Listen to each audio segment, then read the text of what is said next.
Oh, I'm like, calm down and get back into my body now.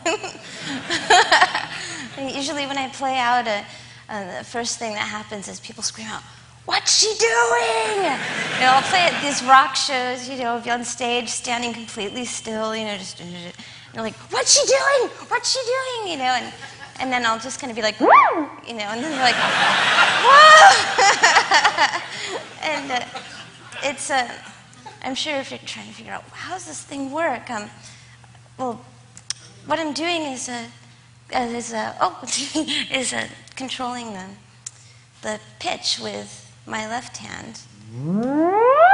So the closer I get to this antenna, the higher the note gets. You need really low. And with this hand, I'm controlling the volume. So the further away my right hand gets, the louder it gets. So basically with both of your hands, you're controlling pitch and volume and kind of trying to create the illusion that you're doing separate notes when really it's continuously going. But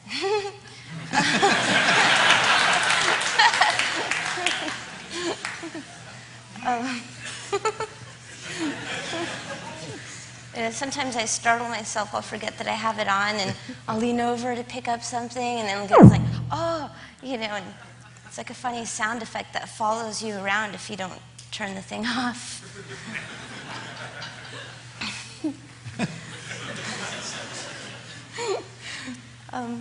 Maybe we'll go into the next tune because I've totally lost words at this moment. We're going to do a song by David Mash called "Listen, the Words Are Gone," and maybe I'll have words come back into me afterwards so I can relax.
trying to think of some of the questions that are commonly asked. There are so many, and well, I guess I could tell you a little of the history of the theremin.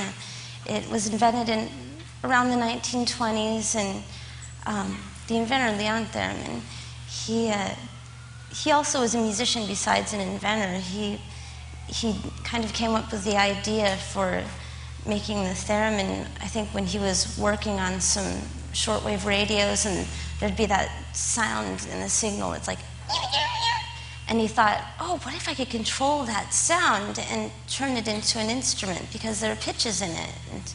And so somehow, through developing that, he eventually came to make the theremin the way it is now.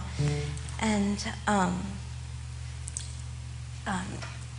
a lot of times, even kids nowadays, they'll make reference to a theremin by going, "Ooh," because in the 50s it was used in the sci-fi horror movies, that sound that's like,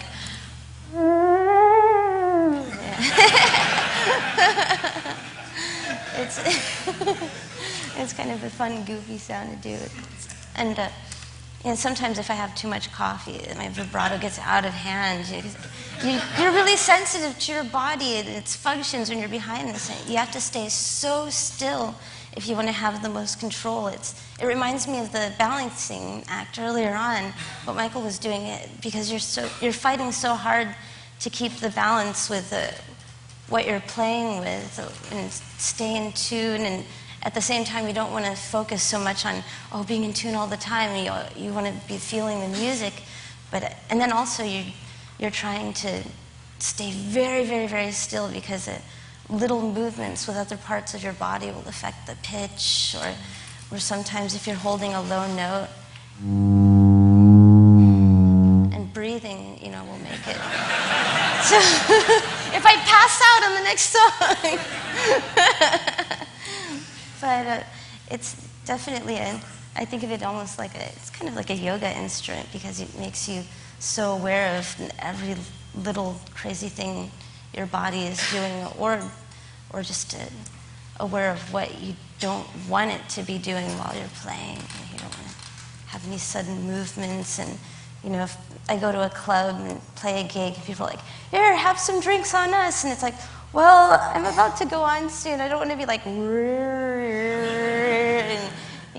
it really does reflect the mood that you're in also. If you're, it's similar to being a vocalist, except instead of it coming out of your throat, you're controlling it just in the air, and you don't really have a point of reference. You're always relying on your ears and adjusting constantly. You just have to always adjust to what's happening, and realize you'll have bummer notes come here and there, and to listen to it, adjust, and then just move on, or else you'll get too tied up and go crazy. Like me. Maybe we'll play another tune now. We're going to do Lush Life. It's one of my favorite tunes to play.